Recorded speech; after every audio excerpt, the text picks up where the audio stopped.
Good morning, everybody. Welcome to The Sweat. I'm Jesse Cofield. Hope you all enjoyed the holiday yesterday and left the fireworks to the professionals. We can only hope. Anyway, we've got a full show for you today, okay? Talking tonight's MLB slate. Ricky Fowler getting his first win on the PGA Tour in 4 years. That was a big one. NHL free agency signings. And, of course, it's Wednesday, so Mike Golick Jr. will be joining the show. But let's start by recapping what went down in the NBA this weekend. Damian Lillard making headlines as he officially requests a trade. Let's bring in DK Nation's Chinmay Vaidya.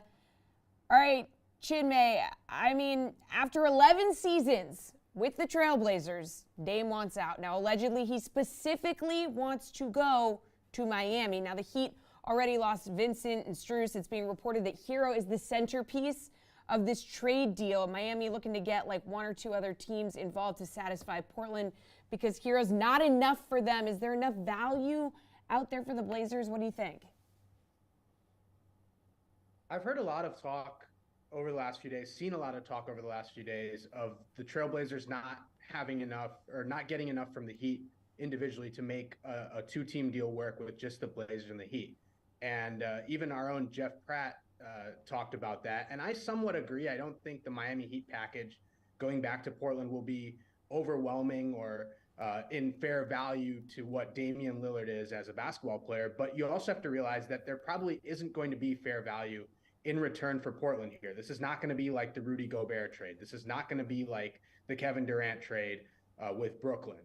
There's going to be a little bit of a discount here for the Blazers, specifically if they want to do right by Damian Lillard and send him to where he wants to go. Now, Lillard does not have a no trade clause, so Portland could look around the league and look for a better package. Now, in terms of draft picks, the Heat don't have that much to give, but the Blazers, if they give up Damian Lillard, the best draft picks that they have will be their own. They won't be the future picks that they were getting from Miami or any other team anyway. They control their own destiny. Those draft picks that they have the most value. So I still think that the Miami Heat package around Hero, maybe Duncan Robinson as a salary filler, Kyle Lowry if the Blazers want to add Yusuf Nurkic to the deal, and then those young players we saw, Nikola Jovic and Jaime Jaquez, or Jamie Jaquez, however he pronounces his name. I've heard it multiple ways.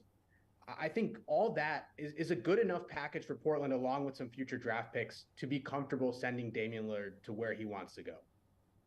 All right, let's talk about Kyrie re-upping with Dallas here. They struggled last season down the stretch, possibly on purpose, okay?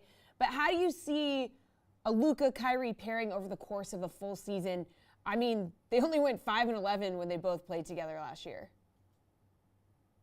It wasn't very good with the both of them. And the Mavericks didn't have much of a choice when they traded for Kyrie Irving, and there wasn't really another team out there who was going to re-sign Irving for that kind of money. But the Mavericks felt like they had to keep going with this pairing.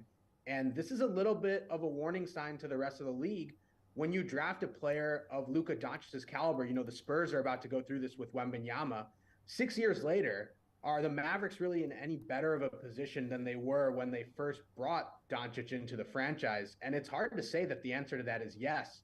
We know what kind of talent Kyrie Irving is, but we also know the type of headache he's been over the last 3 or 4 seasons with his different teams. So I don't really think that the results on the court are going to be that much different than what they were in this short spurt. Now, maybe Kyrie doesn't take several leaves of absences, doesn't cause much controversy, but I just don't see it based on the track record over the last 3 or 4 seasons that Kyrie Irving is not going to cause some sort of problem here in this Mavericks locker room. So I would say they stay about the same. Maybe they're a little bit better than 500, but it can't be more than 4 or 5 games above 500 in what is going to be a very tough Western Conference this year. All right, well, Houston's been one of the most active teams, signing Van Vliet, trading for Dillon Brooks. Probably not, looking at the playoffs quite yet, but do you like the direction for them? New coach, Ime Udoka, it's looking good for them. I'm not too sure about that, only because Houston's direction has been sort of wayward. They haven't really gone in any particular direction in this rebuild. It seems like it's going in 4 or 5 different directions. They were interested in James Harden at one point, then suddenly decided that he was not an option. they spent a lot of money here in free agency, and Van Vliet and Brooks, look, they're solid veteran players. No knock on them, and good for them for securing this money. But I don't really think it benefits Houston in the long run to have both of these players on long-term big salaries. It's not like these players are all that tradable without attaching a young asset or a draft pick. And Houston's draft picks are still in a little bit of flux. They owe a lot of picks to the Nets. They got some of it back with the Russell Westbrook trade to OKC. But I still think that Houston's rebuild, in terms of a culture shift, maybe with Udoka, Van Vliet, Brooks, they get those rookies working a little bit better together. But I don't know how much it's going to help the development of Jalen Green, Jabari Smith, Alperen Sengun. It's going to be tough to see this team again. I think they're going to be at the bottom of the West once again, and we'll see exactly how much improvement there is from the young players. But it's been a confusing run so far for the Rockets in this rebuild. All right, well, on the flip side, a lot of rumors in Philly, but not exactly a lot of action here. So Maxey will not get extended, but they don't want to trade him. Harden opted into his option. While it seems like Philly's looking to trade him, market's not too strong, though, here. So is it kind of just a wait-and-see approach from Philly? Yeah, it is. And I think, look, there's a possibility that James Harden starts the season on the Philadelphia 76ers and keeps playing with them up until the trade deadline, because there just isn't a deal right now for the Sixers that works with Joel Embiid's championship window. The Sixers are not trying to tank here. That's what makes this situation very interesting. They're not trying to rebuild. They want to keep Tyrese Maxey in the fold. So, if they were to pursue Dame Lillard, Sixers were a Dame Lillard destination, they would likely have to give up Maxey in that deal, and they don't want to do that. James Harden wants out, but are the players that are coming back in going to help them win a championship? Because that's still the goal for Philly as long as Joel Embiid is there. And what type of timeline is Joel Embiid on before he starts deciding that he has had enough of Philadelphia? So it's a very interesting situation right now for the 76ers. Daryl Morey has a lot to sort through, but there's no real market right now for Harden. He hasn't even specified any particular teams that he wants to go to. He just wants out of Philly at this point. So it's going to be tough to see what the market looks like in the coming weeks. Maybe through Summer League, there's a couple young players that show some promise and some pop that Philly is interested in, and that team might trade for Harden. Right now, it looks like the Clippers might be the only team really interested in Harden. I don't know that they have the assets that Philly would really like for immediate contention. So this is going to be a difficult situation, and there's a real possibility that James Harden is still playing with the 76ers when we start the regular season. All right, lots of extensions, okay? LaMelo, Sabonis, Anthony Edwards, Halliburton. So which team do you think really needed to lock up their young star the most? So all these extensions came from small market teams, even Desmond Bane with the Grizzlies small market team. And these franchises didn't really have much of a choice when it comes to these young players, because you either extend them now or you trade them at probably their best salary value and don't recoup all that much in terms of draft assets and young players for the future. So I think the Hornets probably had LaMelo Ball as the most likely to be extended after they took Brandon Miller. If they had drafted Scoot Henderson, that might have been a different story. The player that I like the most out of this group is Anthony Edwards. And I think the Timberwolves, again, really had no choice. They locked themselves into this core of Edwards, Towns, and Rudy Gobert. So I don't think any of these extensions were necessarily all that bad. And with the salary cap continuing to rise, we'll see these percentages of caps go down with these extensions. So they'll be paying off over the long term. But all these small market teams, they don't really have much of a choice when it comes to locking up these maybe not top superstar level players just yet, but these like second level superstars, second level stars, they're going to have to pay them top dollar because there's just no other option for these franchises when it comes to landing a player of that caliber. All right, Chinmay, your number one favorite move so far that is going to help a team next season? There actually haven't been that many changes in free agency, right? Jeremy Grant re-ups with the Trailblazers. Kyrie Irving, we talked about, comes back to the Mavericks. It seemed like everyone was just going back to their old teams. So there haven't been too many moves to actually choose from. I like what the Milwaukee Bucks have done, bringing back their key players. They also got Malik Beasley on a really cheap deal, and I think he provides a lot of three-point shooting. They lost Javon Carter, which is going to be interesting to see how they fill that gap. But I think the Bucks did a good job bringing back Middleton, Brook Lopez, Jay Crowder, and then adding Malik Beasley. I think the Lakers, in a similar vein, brought back all their key players and then also added Gabe Vincent, who had a really tremendous postseason with the Miami Heat, brings three-point shooting and some defense on the second unit, as well as creating off ball with LeBron James. He can really help there. And he's really grown over the last few seasons. So we'll see what Vincent can do with LA. But those are the two teams that I think have done the best so far in free agency, bringing back a formula they know that works and then adding one more piece that will help them on the fringes. But no real big moves yet. And we're still waiting on these two trades. So I think ultimately, if Damian Lillard does get traded to the Miami Heat, that would be the big game-changing move. And if James Harden goes out west, that could be another sort of second-tier big move for a team in the offseason. But until then, we're kind of just in the holding pattern of, these teams are running it back with their same course. Yeah, no fireworks yet. We'll keep waiting. Thank you, Chinmay. Your work here is done. Coming up, Joey Chestnut is once again the Nathan's Hot Dog champ. Gojo going to join us to talk glizzies next.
All right, guys, catch the Gojo Show daily on DraftKings Network at 10 a.m. And if you miss it on DKN, you can find it on YouTube or podcast platforms. And you can catch the man himself right here, right now. Good morning, Mike. How are we feeling today?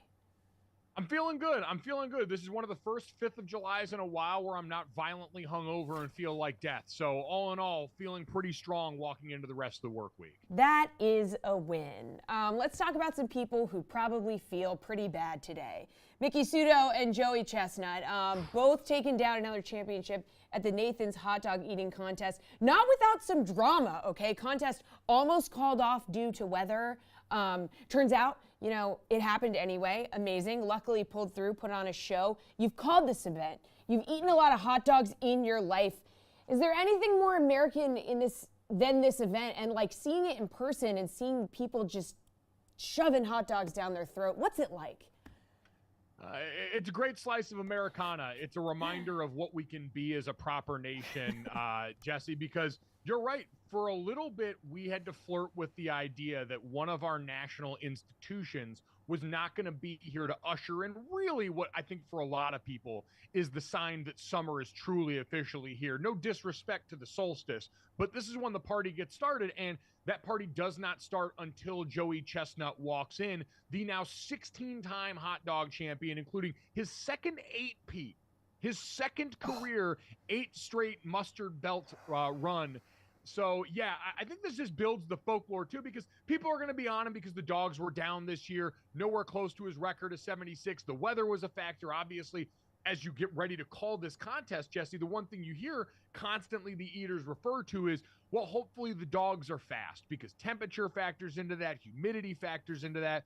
And in the last 2 years, think about what Joey Chestnut has overcome. You had a protester on stage last year that Joey Chestnut basically armbarred in the middle of a contest that he still won by 20 dogs. And now this year, you had a multi-hour weather delay that he came out on the other side of. And whether or not it's true, reportedly rallied the eaters to get them going so that the contest would even happen on the men's side because of the timing with the events. So all of it just builds into the folklore for Joey Chestnut that continues to cement his place as a Mount Rushmore athlete of our era. Yeah, I mean, he said after the competition, he was like, he made reference to the fact that it wasn't his usual number of dogs. He was like, yeah, I got some extra room in there, gonna go have a few beers. I was like, you should go home and throw up a few times. But you know what? Apparently he just decided to top it off with some beers. But let's talk NBA here. So July 1st marked the beginning of the NBA league year. It's our favorite part of the NBA offseason because it's like drama, rumors, gossip, this league. Am I right? All right. But with some new CBA and cap rules, hasn't exactly been the fireworks that we were expecting. We're all just basically waiting on the Lillard trade, okay? He wants to go to Miami, no deal yet. How badly does the NBA need this Lillard trade to save this offseason? Because so far, no memes. Yeah, you know what, Jesse, I was thinking about it. This offseason made me feel old because when we looked at the names on paper that had potential to do some moving this offseason, right? James Harden still hanging out there in the ether. Kyrie Irving was a name people talked about. Draymond Green, you realized they all took deals with the teams they were already on because by and large, most of them are past their prime, right? Like Draymond Green signed a contract that is likely going to finish out his time in Golden State. Still an incredible defender, but offensively limited. Kyrie Irving has become so mercurial and has blown up so many franchises along the way that there wasn't that market out there that was really going to leverage Dallas into an uncomfortable situation. Yeah, he's still got a fair amount of money, but it wasn't the full max, and we didn't really meaningfully see him pursued by another team, at least publicly. And with James Harden, there's a feeling there's a cap on what he's got. So Damian Lillard and what he represents is really the one true bit of hope that we have for a different result. We feel like we know what happens with a Kyrie Irving-led team. We feel like we know what happens with a James Harden-led team. But what we don't know at this point is what Damian Lillard looks like outside of that bubble in Portland, outside of the cap that seemed to be at the top of his career in the postseason as a member of the Trailblazers. And so, yeah, we need this pretty bad. And to be honest, Miami seems like the team that would be the most fun version of this. They've been close already. It's going to give us a ton of really complicated legacy talk for people that want the easy, low-hanging fruit. But I think just in general, I want to see what Damian Lillard looks like on a team that is a serious contender and that's going to give him multiple cracks at potentially lifting the Larry O'Brien that's eluded him for so long. All right, well, MLB All-Star Game, Home Run Derby, coming up next week. We were there last year in LA, this year in Seattle. Home Run Derby usually gives us the memes, the social media stuff that we're looking for, rate limits notwithstanding, to carry us until NFL preseason. So are you going to be tuning in, and who's your pick, okay? Because we got 6 dudes we know so far. Mookie, Julio Rodriguez, Adley Rutschman, Paul Alonso, Vlad Jr., Randy Arozarena. They're all in. Jesse, I need you to join with me in a prayer circle right now. We all need to rally around, right? I'm ready. Because I'm very excited for J-Rod, right? What a show last year that he gave us All-Star Weekend there, the back and forth with them, ultimately finishes runner-up. The hometown kid, young talent, that stuff's going to be awesome. Very excited for that. Vlad Jr., awesome. Big body, big booty, smacking dingers. We love to see it. We need to form a prayer circle. We need Shohei Ohtani in this thing. I understand now, too, it's complicated because we're dealing with injury for him and Mike. I know Mike Trout's dealing with injury. Shohei left the other night a little banged up, too. And so we want that first and foremost. But, man, that would have been the dream. That's still the dream I've held on to because there is no more pure experience right now in Major League Baseball than watching Shohei Ohtani hit the ball. Every time he cracks a home run, it sounds like in Super Smash Brothers when you would get the bat as the weapon and you got it charged up and you got Mario to really get his hips around on that thing and crank somebody right out of the battle arena. That's what Shohei has done. And so it would have been nice. It would be nice if he was in a position to do that. I don't know, like we said, with where he's at, if that's going to be possible, but that would be in an ideal world the dream, because right now, if you're Major League Baseball, he's the best, most universally known and loved product you have. So how much less enjoyable is it that he also might miss the pitching here because of that blister? I mean, it's just like the prayer circle round 2. Yeah, pretty much. Like, and I don't know. It's a little deflating. In general, though, we've seen like last year when the home run derby gets going and you got guys that actually care about it and you got to show there, it can be fun. I know they keep tinkering with the format over the years and all that, but the bottom line is if you get some people that get hot that day, you know, Pete Alonso, always great having him involved, big old polar bear. But I'll still be tuned in. I'll still be dialed in, but certainly the lack of Shohei Ohtani is not good for the steady diet of Major League Baseball you want to feed the masses. Curse ye, blister. All right, finally, it is Rose time. Who gets your Gojo Rose of the Week? Yeah, so I'll go a little bit more serious on this than we usually do here and give it to Foster Moreau, the tight end for the New Orleans Saints, who just got the all clear after dealing with treatment for Hodgkin's lymphoma. Remember going back when he took his physical to come over and join the New Orleans Saints, they found the cancer in there. He went through treatment this offseason, was actually able to go and have his last day of treatment be the day he signed his deal with the Saints and participated fully in the voluntary program this offseason. He put out the news in the last couple of days that he is now cancer-free, and so he gets to march into the preseason for the NFL, march into training camp, ready to go, ready to continue his football journey, but getting the best news that we could have all hoped for him in the process. Man, that just gives us the pump up that we needed. That is a great Rose of the Week. Thank you for being here, Mike. Appreciate it. Coming up next, Gary and Tanner are going to give us their favorite sportsbook plays for tonight's MLB slate. Stay tuned. We will be right back.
All right, welcome back to the Sweat, guys. Got to get to tonight's MLB slate. So here to help me, DraftKings contributors Gary and Thorne and Tanner Kern. Fellas, we're just taking a sportsbook look, okay, at tonight. So going to start with your favorite hitter prop. Gary, and where you going? Yeah, let's talk about rookie sensation Patrick Bailey. Not a guy I thought I'd be talking about much this season, but he's been fantastic for the Giants. A switch hitting catcher who can actually hit. Very, very nice commodity. And really, this is about taking advantage of sort of baseball's version of a solar eclipse. It only happens like once or twice every year, but some team gets so desperate that they have to start Tommy Milone. And that is the situation the Mariners find themselves in tonight. Milone is just the textbook definition of a journeyman. He has always struggled pitching at the major league level. This season in AAA, at 36 years old, Tommy Milone has a 6.51 FIP. He's giving up over 2 home runs per 9, and yet the Mariners need someone to start this game. So the left-handed Tommy Milone will do just that. Patrick Bailey has crushed left-handed pitching so far this season. He has a 232 WRC plus within the split. So I'm going to take Patrick Bailey to go over 1.5 hits, runs, and RBI at plus 100. I just think getting even money or plus money on any prop for a right-handed hitter in the Giants lineup tonight is a very good direction to go. All right, Tanner, hit me with your hitter prop du jour. So I'm going with another rookie sensation in Elly De La Cruz, over 2.5 runs plus hits plus RBIs for plus 115. When you look at De La Cruz, he's coming off a 4-for-4 night with a run and an RBI against the Nationals. The strikeout numbers have begun to spike a little bit for him. He's starting to realize what big league baseball is all about, but he's also being undervalued by bookmakers consistently, and that's the case tonight. In the past 15 days, he's batting .339, 2 home runs, 8 RBIs, and something I love right here, 12 runs. So it's perfect for this prop bet. When Cruz gets on base as well, he's got a great chance to score, especially with how the Reds have been hitting the baseball. He's going to face Josiah Gray, and I love Josiah Gray, but he's been getting very lucky on the mound. Expected ERA is nearly a point higher at 4.22 compared to his current ERA at 3.3. So when you look at Cruz, he's batting .356 off righties. Josiah Gray's a righty. He's only batting .194 off lefties. So the matchup is there for Cruz to dominate early, hit this prop early, get on base. Reds drive him in. He hits it, plus 115. It's worth taking. All right, take us to the other side here, Tanner. I know you got a favorite pitcher prop for us. So I really like Justin Steele tonight to record a win at plus 130. This is just a different way of kind of taking the Cubs on the money line, in my opinion.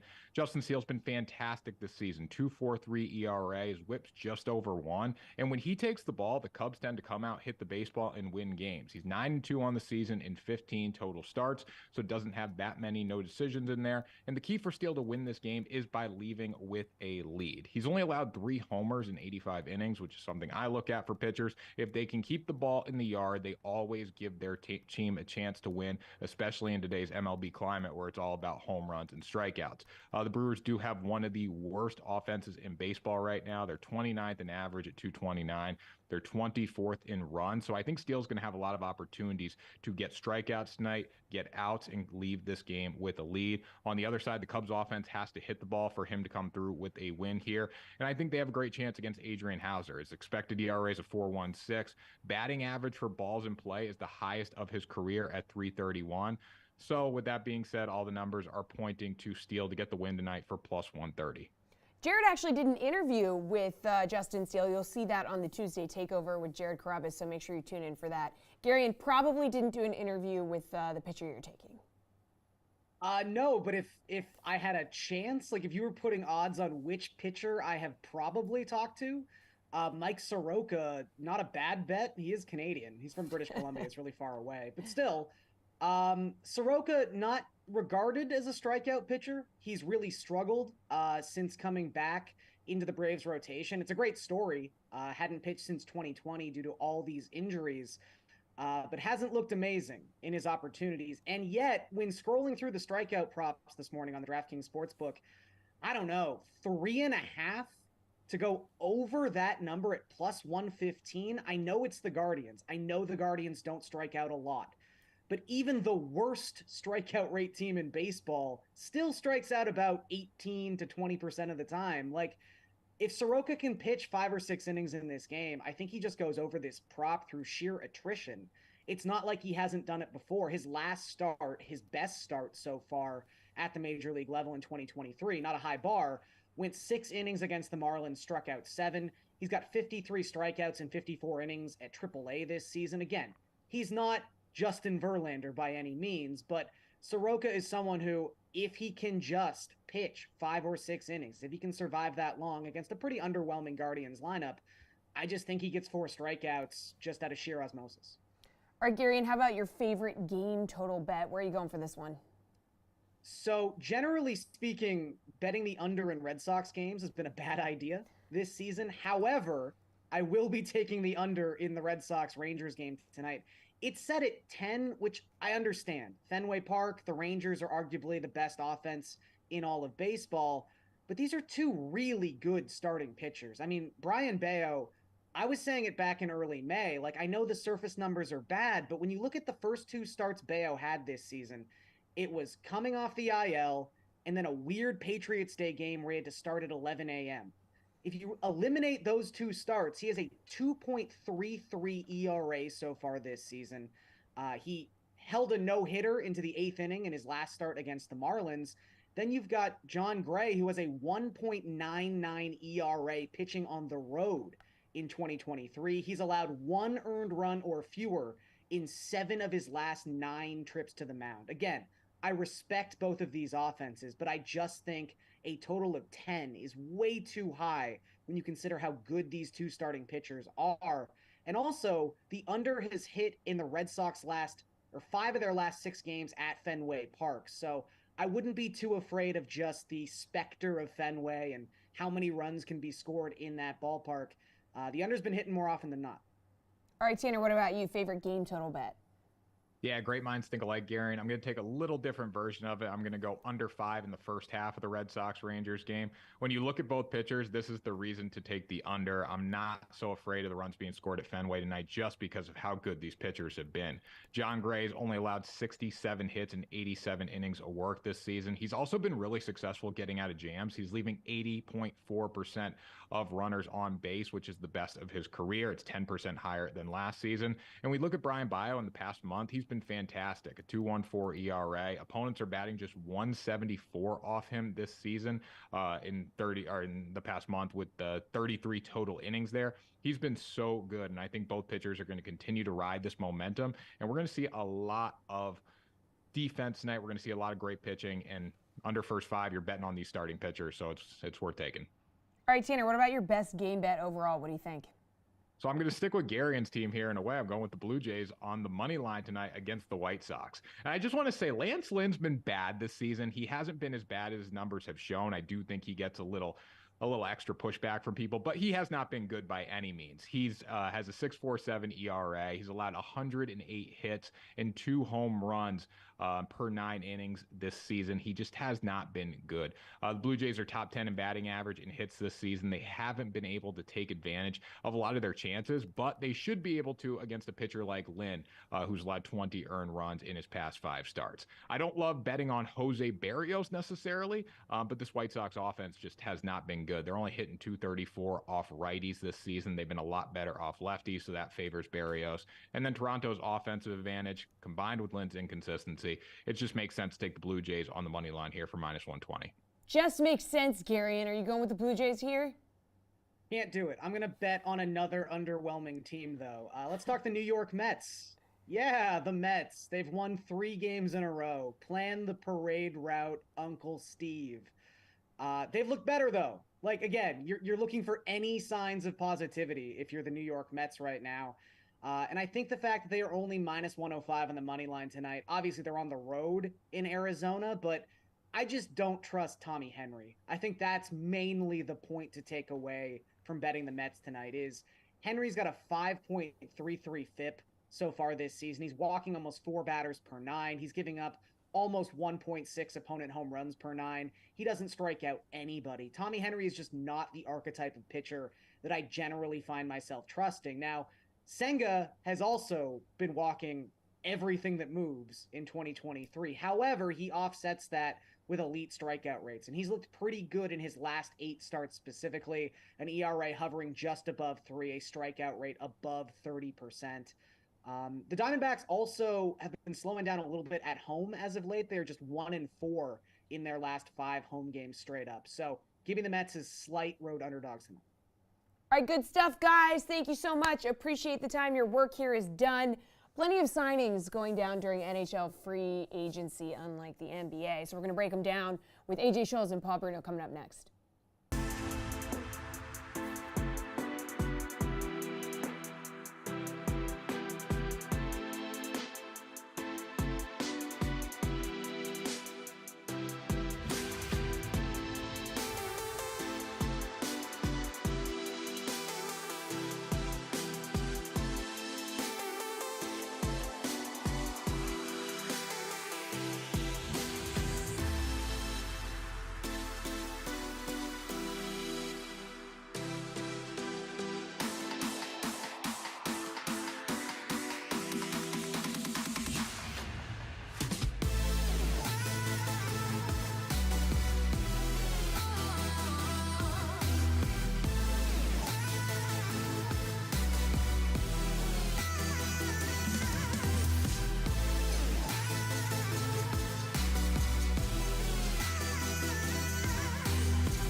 Time to talk that hockey with our hockey dudes. RotoWire's AJ Schultz and Paul Bruno are here to talk NHL free agency. So AJ, let's start in Pittsburgh, where the Penguins re-signed Tristan Jarry in goal. A lot of rumors linking them to the Boston netminders, but they end up re-signing him here. So what's the deal? What do you think of the move? I'm a little concerned about it, to be honest, mostly due to health. I mean, when Jarry's healthy, he's been perfectly fine. He has made 2 All-Star games. So the question is whether he can stay healthy. And if he can't, they've had to rely on Casey DeSmith as a backup. He's struggled for health too. They did bring Alex Nedeljkovic over as a potential third option here. But it's a lot of term for a guy who hasn't really shown he could stay healthy. I was secretly hoping they would maybe pull off the Connor Hellebuck trade and bring him over from Winnipeg, but it seems like they're probably out on that now unless they were going to send Jarry back the other way. So I'm concerned about the move. I'm not sold on it. All right, well, another guy from the Bruins who is gone. Paul Leaf signing Tyler Bertuzzi to a 1-year, $5.5 million deal. How's he going to fit into Toronto's offense here, and what do you think about the numbers? I love this deal. It's a prove-it deal, and the salary cap's going to go up next year. And this is a guy who is Canadian-born, so I think he's got all the incentive to play very well here. He's going to get a top 6 role guaranteed, possibly even on a line with Matthews and Marner replacing Bunting. He brings a lot more scoring ability than Bunting and just as much bite, so there's an upside there. And it's not bad if he goes to the second unit featuring Tavares and Nylander. And yes, I believe Willie will play out the season in Toronto. You'll notice that Bertuzzi signed that 1-year deal. A number of players did, anticipating the dramatic rise in the salary cap over the next year. But he also wants to take advantage of the exposure of playing in Toronto. Look what it did for guys like O'Reilly, Bunting, Kerfoot, and Hall. They all got great raises just because a lot of eyeballs are on whatever happens in the hockey mecca. All right, well, Hurricanes made a few waves as they handed out some cash. 2-year, $15.5 million for Orlov, 3 years, $13.5 million for Michael Bunting. Also kept both goalies in-house. So, AJ, do you like those moves? Is it enough for you to consider Carolina the favorites in the East?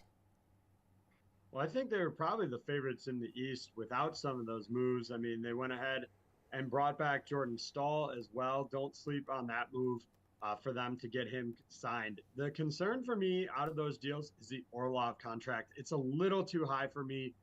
They are only tied to that for 2 years, so they're not committed real long term on it. But that was an overpay for me. The other moves, I like the Bunting signing Paul mentioned, maybe a tad higher, but I don't think it was outrageous there. So I think they are going to be the top team in the East, at least as we head into the start of the season. Both netminders worked great in tandem for them last year. No reason not to bring them back again. So I like those signings as well. All right, Paul, what do you think? Is the Orlov move an overpay for you? Yeah, slight, but it's not my money, and they still have extra cap space, so it's not terrible. But they do get a second quality scoring defenseman to their mix behind Burns, and it's a very deep defense besides that. So it's a big upgrade to a team that was the class of this conference in the regular season last year. Bunting should get that top six role here, adding some bite to that group up front. They're a little bit lacking physicality in the top six, so he'll fit in very nicely there and likely repeat his scoring abilities of the last couple of years where he got 23 goals each season, I believe. Resigning the goalie tandem is another key point too. Yeah, Anderson and Ranta, both in their early 30s. Combined salary for these guys, $4.9 million. That's really a tidy bit of business for me, even though they are, as I say, 33 and 34 respectively. They should still be a solid tandem behind a very deep roster of skaters. It's hard to define a weakness on this team for me. All right, Preds as well making some moves to get back into the playoffs. Ryan O'Reilly, Gustav Nyquist, Luke Schenn signed. So, Paul, are we liking these moves to help Nashville contend? What do we think?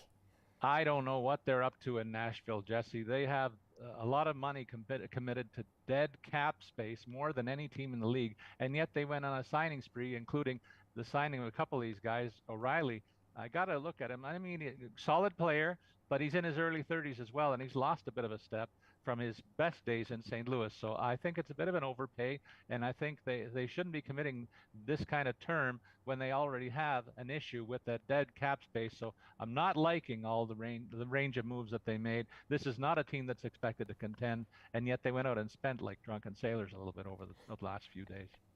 AJ, bunch of drunken sailors in the Nashville front office. What do you think? I mean, it is, as Paul mentioned, it's a lot. They've got retained salary on Ryan Johansson and Matthias Ekholm, those at least for the next 2 years on both of those. Duchesne, yeah, they're paying less than if they had kept him, but now they're paying him for at least another 6 years. They've also got Kyle Turris still making money here. You're talking about almost $9 million, just shy of that in dead cap. So, yeah, it is a lot to be spending there. This is going to be a young forward group, especially. They're going to have guys like Tomasino, Parsonen. Both are going to have to take on big roles. Kiefer Sherwood is kind of an unknown commodity for them as well. So they have some guys that are going to need to step up. They basically bought themselves a top line in O'Reilly and Nyquist to go with Philip Forsberg, assuming he's back to 100%. All right, good stuff, guys. Thanks for breaking down those moves for us. We will check in with you as things progress. The Sweat will be right back. We got to talk about what happened during the PGA Tour this weekend. Ricky Fowler making it all happen. First time in 4 years.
golfer Fowler, guys. Ricky Fowler won the 2023 Rocket Mortgage Classic over the weekend. Nail biter down the stretch, but he managed to pull out the W. So let's bring in DraftKings contributor Jeff Ulrich, RotoWire senior golf writer Len Hochberg. Guys, we got to talk about this. Fowler gets his first win in 4 years, his third straight weekend in contention. Got a little hairy down the end there, Jeff, but, you know, he pulls it out. So thoughts on the Rocket Mortgage, thoughts on him getting his first win in 4 years? Yeah, I mean, the Rocket Mortgage, you know, whatever. It's a weaker field event. It's a pretty straightforward course. Nothing glamorous there, but certainly Ricky Fowler brought the excitement at the end. I mean, you know, it was a bit of a struggle.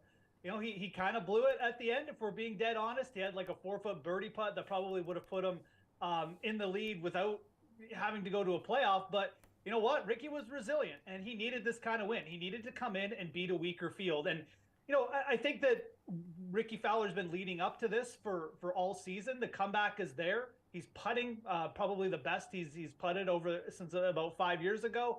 The long game is a lot more consistent. And the question now with Ricky is what kind of upside is left? He's only 33. He's got 6 PGA Tour wins. He's got a Players under his belt. He's got a couple international wins. What else is there left? Let's not forget that a guy like Phil Mickelson only grabbed his first major at the same age that Ricky is now, which is actually 34, not 33. So correcting myself. But, you know, what kind of upside is there left for Fowler here? I'm of the opinion that there's probably, you know, a major, potentially at least more contending there for Ricky to do. So really interesting to see where he goes from here. Well-deserved win, and certainly brought some excitement to an event that probably wouldn't have been that exciting if Ricky hadn't shown up. Yeah, Len, obviously we know it's a weaker field, so how do we feel about Fowler pulling out the win here? Did you see, we all saw the little boys, 9, 10-year-old boys dressed in orange, head to toe. These are Ricky Fowler fans. These boys are too young. They weren't even born when Ricky Fowler came on the PGA Tour. They are too young to remember when Ricky Fowler won the 2015 Players. They're probably too young to remember his last win in 2019. So they became Ricky Fowler fans when Ricky Fowler was bad or not at his best. There's been a lot of talk over the last couple of years from a lot of different places about growing the game. Ricky Fowler, it grows the game like nobody else. Tiger Woods is gone, as we know him, not coming back. This is just a different sort of thing. He moves the needle unlike anyone else on the PGA Tour. And the comeback is real. The golf is real. He's one of the 10 best golfers in the world right now, this year, not saying forever or whatever like that.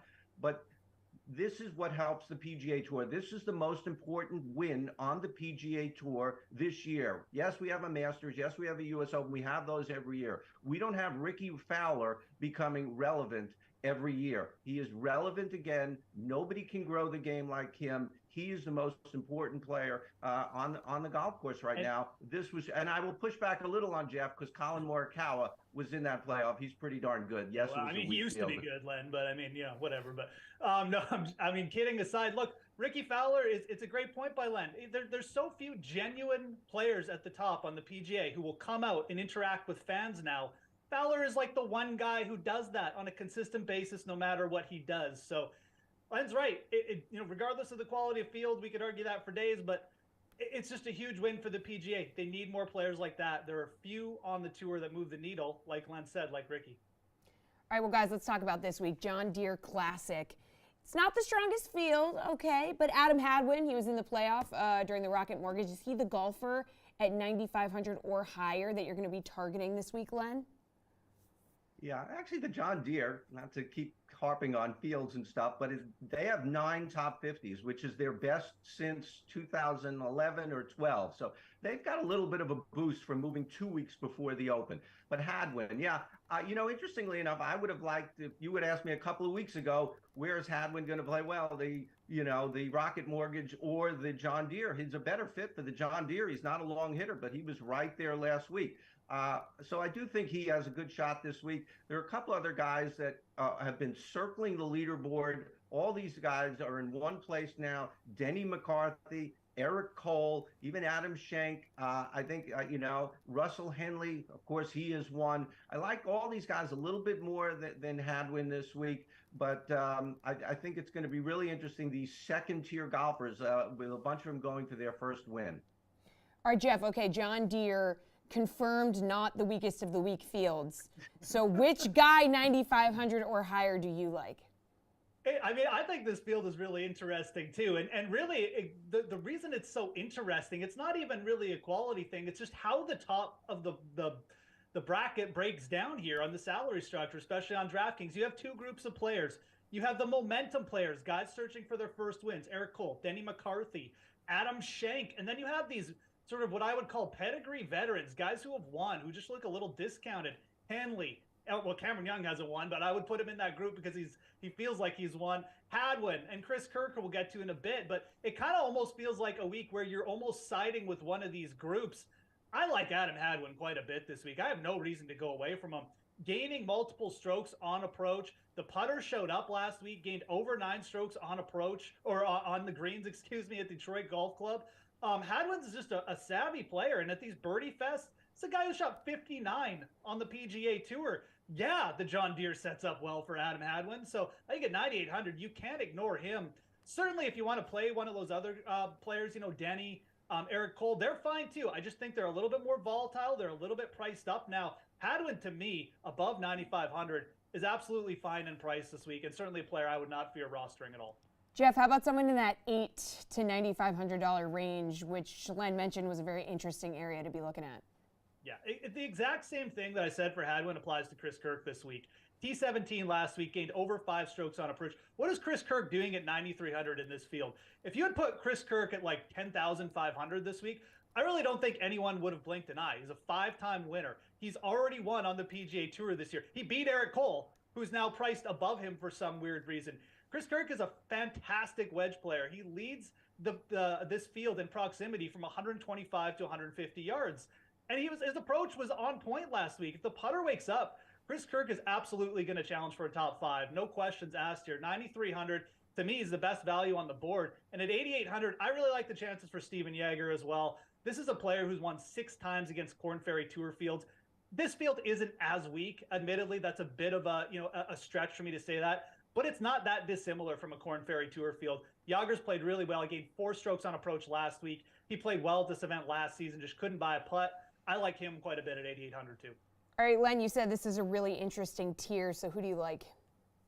Yeah, well, I mentioned Schenk. I'm not going to spend too much time on him, but I do want to point out that, he's gotten relevant good in the past 6 months or so, but he's already has 2 top 10s at the John Deere in his previous golf life. So he was playing well at the John Deere before he was playing well everywhere else. So keep an eye on him there. 9,200, Emiliano Grillo.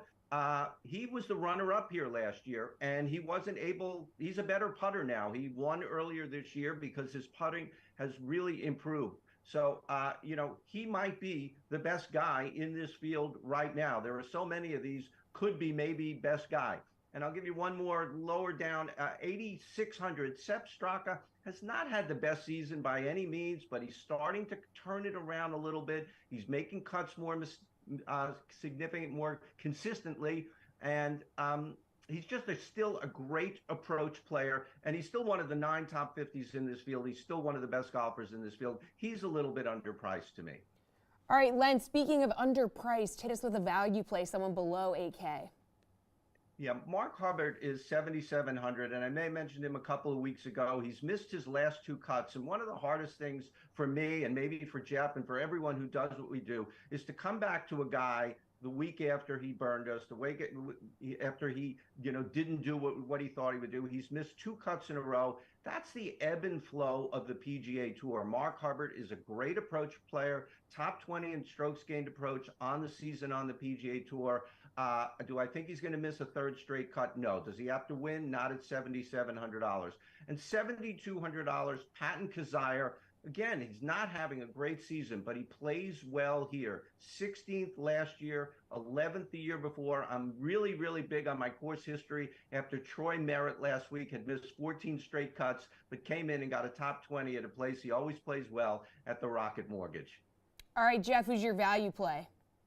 You know, veterans track. Lucas Glover won here a couple years ago. Zach Johnson played well here into his early 40s. Why not Ryan Palmer at 7,800? This guy has been gaining massively, just ball striking week after week. If his putter shows up, Ryan Palmer is absolutely going to get himself into contention. 7,800. This is way too cheap. Again, veterans really can just plod their way around this. It's not a tough track. Palmer's very consistent off the tee. And I'll throw another course history similar to that Troy Merritt vein. Sam Ryder at 7,000. Finished second at the John Deere Classic on his debut 4 years ago. This guy can really light it up on the greens if his putter gets hot. His putter has been gaining him strokes over the last couple events.